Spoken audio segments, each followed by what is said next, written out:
आधे घंटे बाद मुलाकात होनी है व्हाइट हाउस में प्रधानमंत्री मोदी और राष्ट्रपति ओबामा की। लेकिन इन सब के बीच जिस तरीके से संबंध और समझौतों पर हर किसी की या दुनिया की नज़र है, उसमें हम आपको जिक्र उस पर करेंगे कि किस दृष्टि से और क्या महत्वपूर्ण है। लेकिन 4 तस्वीरें आपके स्क्रीन पर है। थोड़ी देर में शिखर वार्ता शुरू होने वाली है। वार्ता के बाद एक साझा बयान जारी किया जाएगा। ये भी हम आपको बता दें, जो एक साझा संपादकीय है वो कोई आखिरी बयान नहीं है, बल्कि इसके बाद एक साझा बयान होगा। गांधी मेमोरियल पहुंचे थे आज सुबह, तकरीबन 7:30 बज रहे थे उस समय अमेरिका में, और यहाँ पर शाम का वक्त था। ज़बरदस्त वहाँ पर लोगों की भीड़, नारे लग रहे थे, हाथों में तिरंगा लहरा रहे थे।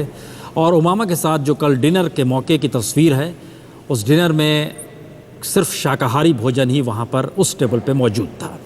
बहरहाल इन सब के बीच राजीव डोगरा जी, डिप्लोमेट्स और फॉरेन पॉलिसी मेकर्स इससे पहले जो भी स्ट्रेटजिक तौर पर सोचते होंगे, क्या ये माना जाए कि हम उस दौर में आकर खड़े हो गए हैं जहाँ पर अब डिप्लोमेट्स भी सोचते हैं कि मार्केट इकोनॉमी पे ध्यान दिया जाए, इकोनॉमिक रिफॉर्म पे ध्यान दिया जाए, और जिसका जिक्र हम लोग यहाँ पर कर रहे हैं कि भारत के भीतर रिफॉर्म जब तक होगा नहीं तब तक मल्टीनेशनल या अमेरिकन कंपनीज भी कैसे आएंगे, आप समझौता कर भी लेंगे।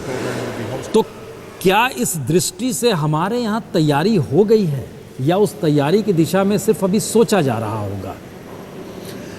देखिए, मोदी जी 3 महीने हुए आए हुए, तो 3 महीने में वो ना इंफ्रास्ट्रक्चर लगा सकते हैं, ना पावर प्लांट्स लगा सकते हैं, और ना ही वो सब फैसिलिटीज़ जो लीगली ज़रूरी हैं कि सैंक्शन देना किसी फॉरेन कंपनी के आने का, या एफडीआई किसी रिटेल वगैरह। एक बात बताइए, मनमोहन सिंह तो इन सारी चीज़ों को जानते थे और उनकी पहचान भी एज ए सीईओ ही रही। उन्होंने इस चीज़ को नहीं समझा और इस रूप में ट्रेंड नहीं किया जिस जिक्र में मोदी आगे बढ़ना चाह रहे हैं। देखिए, मनमोहन सिंह की शख्सियत और थी, वो दौर छोड़ दें तो अच्छा है, वो दौर भूल भी जाएं तो अच्छा है, क्योंकि अब एक नया दौर शुरू हो गया। और नए दौर में मोदी जी को ज़रूर टाइम लगेगा, मोदी जी को टाइम लगेगा कि देश को टाइम लगेगा एब्जॉर्ब करने के लिए, क्योंकि फॉरेन कैपिटल आएगी, उसको एब्जॉर्ब करना भी तो ज़रूरी है ना। उसके लिए फैसिलिटीज़ जिसका आप जो जिक्र कर रहे थे बनाना भी ज़रूरी। पर अगर आप एग की वेट करते रहे तो चिकन नहीं आएगा, और चिकन की वेट करते रहे तो एग नहीं आएगा। तो और ना ही जो इन्वेस्टर हैं वो इतना इंतज़ार करेगा कि सब कुछ तैयार हो जाए, भोजन तैयार हो जाए, तब हम जाके भोजन खाना शुरू करेंगे। इन्वेस्टर अपॉर्चुनिटीज रिस्क कैसे लेगा? जैसे वोडाफोन का केस हुआ पिछले दिनों।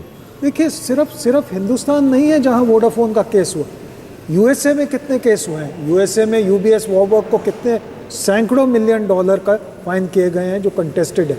ब्रिटिश पेट्रोलियम को ऑयल स्पिल के लिए इतना ज़्यादा फाइन किया गया है कि और कोई कंट्री इसका सोच भी नहीं सकती है। तो वोडाफोन का ज़रूर गलत हुआ, क्योंकि भारत की पहचान ये है कि कभी भी वो इंसाफ के खिलाफ नहीं जाता जो इन्वेस्ट करे। इन्वेस्टमेंट सिक्योरिटी एक भारत की हमेशा पहचान रही है। पर एक गलती के कारण ये सारी जगह वो बात यही दोहराई जाए कि अगर कोई इन्वेस्टर आएगा पहले वोडाफोन का सोचे, ये कोई नहीं सोचेगा। इन्वेस्टर अपना पैसा लगाने के लिए तैयार है, क्योंकि दुनिया में बहुत कम डेस्टिनेशंस हैं जहां आजकल इन्वेस्टमेंट फ्रेंडली इतनी है, और इन्वेस्टमेंट की ज़रूरत इतनी है, और इन्वेस्टमेंट का रिटर्न इतना है। नहीं, आप जिस बात का करें, शिरीन साहब आप ही ने इस मुद्दे को पहले जिक्र किया कि मैं डोगरा साहब से थोड़ा सा दूसरे लाइन पे जाना चाहता हूँ। एक तो इंडिया में इस वक्त इसीलिए थोड़ा सा डर है इन्वेस्टर को, क्योंकि इंडिया में हमने रिट्रोस्पेक्टिव कई कानूनें लगाए, उसका जिक्र बहुत ज़्यादा हो रहा है कॉर्पोरेट सर्कल्स में। हम जो है काम करते हैं ऑलमोस्ट 300 कंपनी के साथ, और हमें पता है कि सीईओज क्या क्या बात कर रहे हैं, किस चीज़ पे उनका ज़्यादा ध्यान है, और सबसे उनका ज़्यादा डर यह है कि हम सिर्फ वोडाफोन की बात नहीं, नोकिया की बात भी लीजिए, क्योंकि फ़ाइन करना दूसरी चीज़ है, बड़े फ़ाइन लगाना दूसरी चीज़ है, वो कानून के अनुसार होता है। पर अगर आप कानून जाके चेंज कर दें या कानून के इंटरप्रिटेशन के हिसाब से गवर्नमेंट बड़ा फ़ाइन लगाए, तो कंपनीज को थोड़ा डर है कि आगे जाके हम पैसे लगाने के बाद हमें पैसे वापस लेने का उम्मीद है कि नहीं, और उससे वहाँ ग्रोथ हो सकता है कि नहीं, ये डर है। इसमें मैं 2-3 विषय का जिक्र करना चाहूँगा। एक तो यह है कि अभी बजट के भाषण, वित्त मंत्री का जो भाषण था, उन्होंने कहा ये एक कॉन्स्टिट्यूशनल राइट है सरकार का रिट्रोस्पेक्टिवली बनाना, चेंज करना लॉज को, बट लेकिन ये सरकार लगभग इस तरह का आश्वासन दिया गया कि यहाँ इस सरकार के रहते हुए ऐसे कोई नए प्रॉब्लम पैदा नहीं होंगे। पहली बात ये। दूसरा, मोदी जी के साथ दो विषय है जो भरोसा देता है सभी कंपनियों को। एक विश्वसनीयता, क्रेडिबिलिटी, दूसरा मैंडेट, तीसरा उनके एक्सपीरियंस है। पहली बार उनको किसी नेता के रूप में नहीं देख रहे हैं। सभी कंपनियों ने या लगभग सभी देशों ने मोदी जी को मुख्यमंत्री रहते हुए 12 साल जिस प्रकार उन्होंने गुजरात को आगे बढ़ाया, वहाँ जिस तरह के पॉलिसीज उन्होंने अडॉप्ट किए हैं, वो पूरी विश्व में इसका चर्चा है। तो मैं समझता हूँ ये, और मैंडेट है उनके पास, पहली बार पूरी मैंडेट है और ये नेता सक्षम है। वो नेता किसी और के हाथ में। इस देश के मिजाज को समझ लीजिए, क्योंकि इस देश में सिंगूर में टाटा ही गया था ना। हटाने वाला वहाँ सत्ता पे आ जाता है, लगाने वाला यहाँ सत्ता में मॉडल लेकर आता है। हम इस देश की विविधता को हम आपके सामने रख, मोदी जी के जहन में ये सारी चीज़ें होंगी ना कि आप रिफॉर्म करोगे तो अपनी ही लाइन पे करोगे कि गुजरात मॉडल ही गुजरात ही देश है, ऐसा कैसे मान ऐसा नहीं है। लेकिन देखिए, जब एक राज्य में वेस्ट बंगाल से जब उनको टाटा को वहाँ से हटना पड़ा, अपने पूरे इन्वेस्टमेंट्स को या अपने पूरे प्लांट को शिफ्ट करना पड़ा, मोदी जी इस बात की बार बार जिक्र करते, एक दो बार कम से कम मैंने सुना है कि उन्होंने सिर्फ एक SMS भेजा है रतन टाटा को, 1 रुपए की खर्चा से आप सब कुछ उनका अनाउंसमेंट होने के बाद वेलकम टू गुजरात। ऐसा ही मैं समझता हूं विश्व के सभी बड़े CEOs के साथ 1-to-1 रूबरू कर रहे हैं। तो वो पर्सनल कंफर्ट और केमिस्ट्री बहुत इंपॉर्टेंट है। तो कभी भी किसी भी प्रकार के निर्णय लेने के पहले उनको पता है कि वहां मोदी जी प्रधानमंत्री है, उन पर हम भरोसा कर सकते हैं। कानून सभी एक तरह है और विश्वास होना सरकार में और नेता में। हम दर्शकों को एक चीज दिखाते, जो दूसरी तस्वीर हम एक स्क्रीन पे दिखला रहे हैं, वो तैयारी लगभग हो गई है। एक आप कह सकते हैं कि उल्टी गिनती शुरू हो गई है, वहाँ पर पहुँचना है व्हाइट हाउस में। आप देख सकते हैं इन तस्वीरों को कि एक ज़बरदस्त तरह की तैयारी, और बाहर का दृश्य उससे पहले राजदीप दिखला ही रहे थे, कितनी बड़ी तादाद में लोग वहाँ पे मौजूद थे। लेकिन इंतजार किया जा रहा है और माना जा रहा है अभी हालांकि 20-25 मिनट का वक्त, 20 मिनट का वक्त लगेगा अभी। प्रोफेसर चनाय, आप कुछ इस पर कॉमेंट करना चाहते हैं? हाँ, अर्थशास्त्री जिसमें से जॉन ड्रेज है, उन्होंने एक लैडर बनाया सारे राज्यों का। सबसे नीचे गुजरात को 20 राज्यों में 10वां पोजीशन दिया, सारे आंकड़े लेके।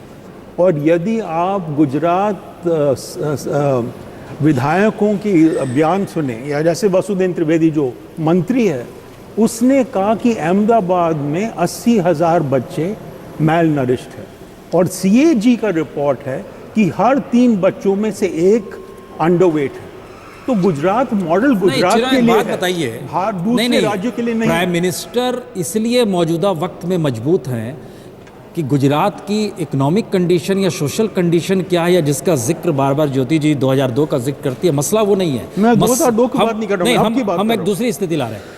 इस देश के भीतर एक पहली प्रोसेस आया कि जो भी जिस रूप में अगर आपको वोट मिल गया और आपको बहुमत मिल गया तो आप ही का मॉडल चलेगा और आप ही को ये पावर दे दिया जाता है, अब आप ही तय कीजिए चीज़ों को।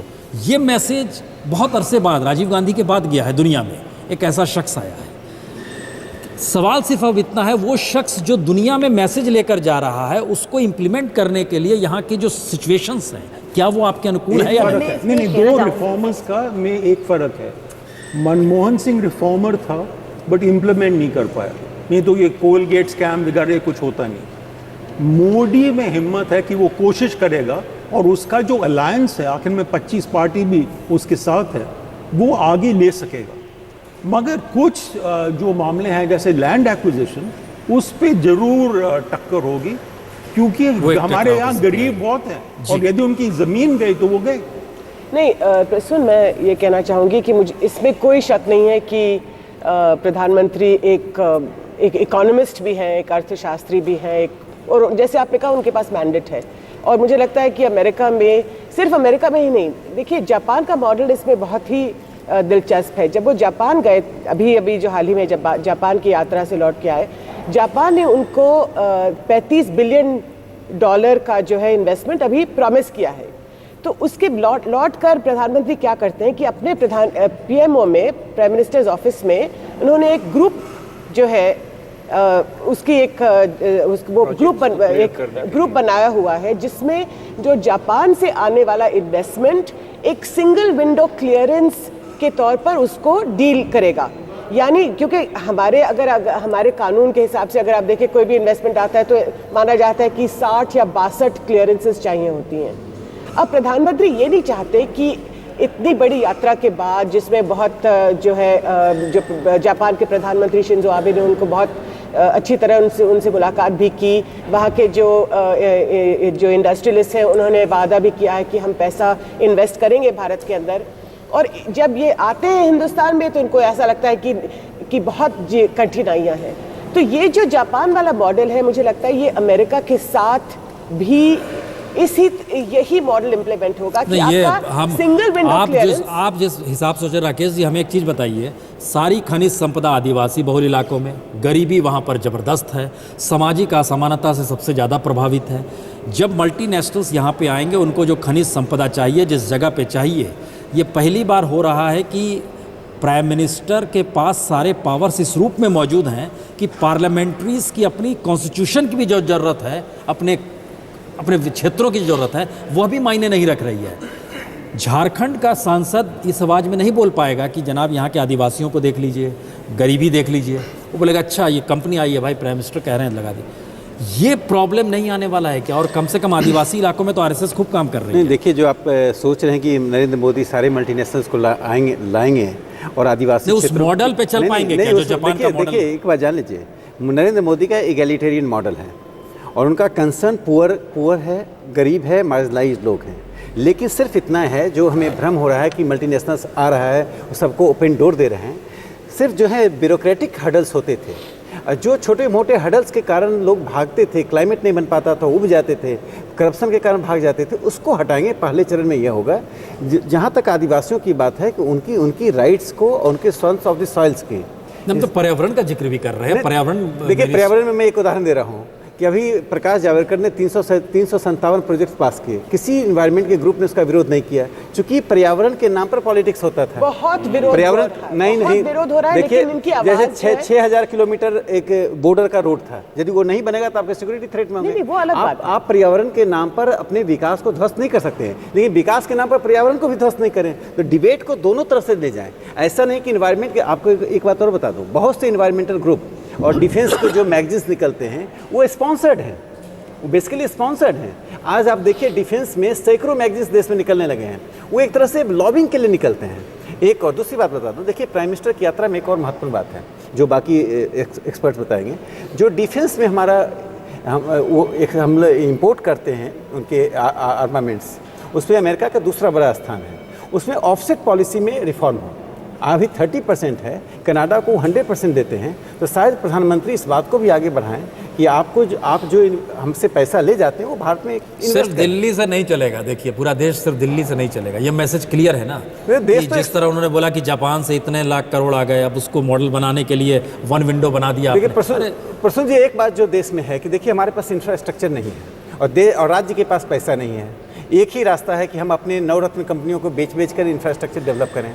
तो दूसरा रास्ता यह है कि जो आइडल कैपिटल वहाँ पड़ा हुआ है, जो उनके भी काम नहीं आ रहा, जापान में काम नहीं आ रहा, अमेरिका काम नहीं आ रहा, वो कम से कम आ जाए, वो कम से कम आए और एक हम अपॉर्चुनिटी का लाभ उठाएं। निवेश ज़्यादा से ज़्यादा आ जाए, कम से कम प्रोडक्शन इस देश के भीतर हो जाए, उससे एक पैरेलल इकोनॉमी शायद एक डेवलप हो जाए और उससे रिफॉर्म की दिशा में कदम भी बढ़ जाए। कुछ देर में ही प्राइम मिनिस्टर मोदी पहुँचने वाले हैं व्हाइट हाउस। राहुल, कब तक पहुंचेंगे, क्या जानकारी है वहां पर, क्या कुछ हो रहा है, किस रूप में इंतजार हो रहा है प्राइम मिनिस्टर मोदी का?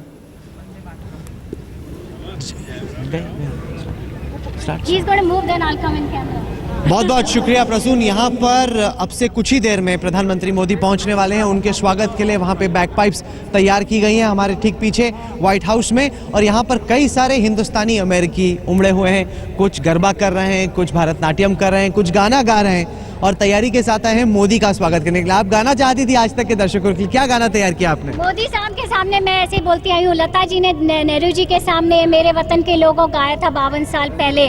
तो we are just going to have a revival of a same thing in front of Modi ji, the same song ji.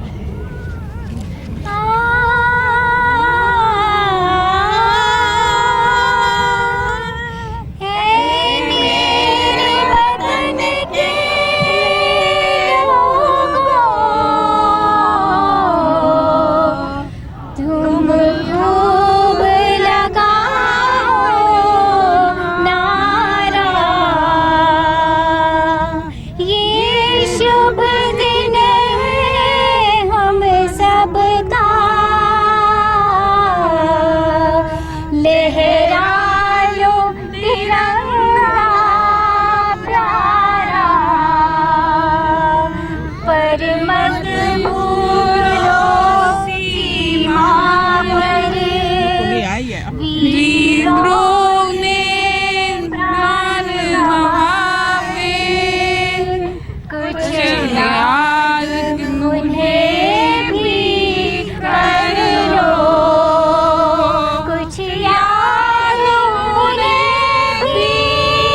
There's this lady over here जो यहाँ पे डांस करने के लिए भी आई हुई हैं। आप बड़े बन-ठन के आई हैं, आप तैयारी के साथ आई हैं। क्या आप पेश करने वाली हैं व्हाइट हाउस के सामने?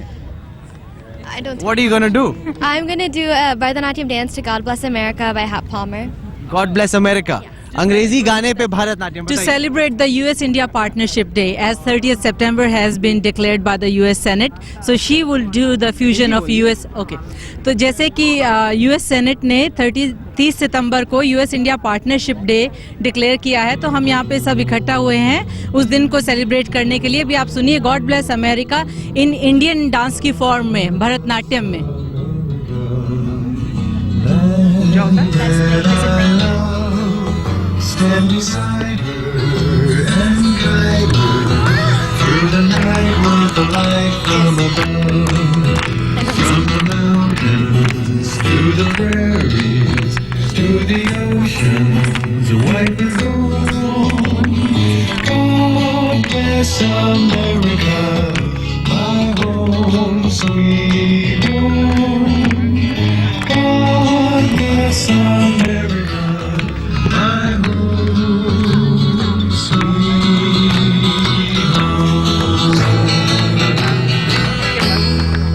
बहुत बहुत शुक्रिया, बहुत बहुत शुक्रिया। अंग्रेजी गाने पर प्रसून यहाँ पर भारतनाट्यम। कुछ जी ये बताएं कि आप लोग यहाँ पर आए हैं, आप हर जगह जहाँ मोदी जा रहे हैं वहाँ उनके पीछे पीछे जा रहे हैं।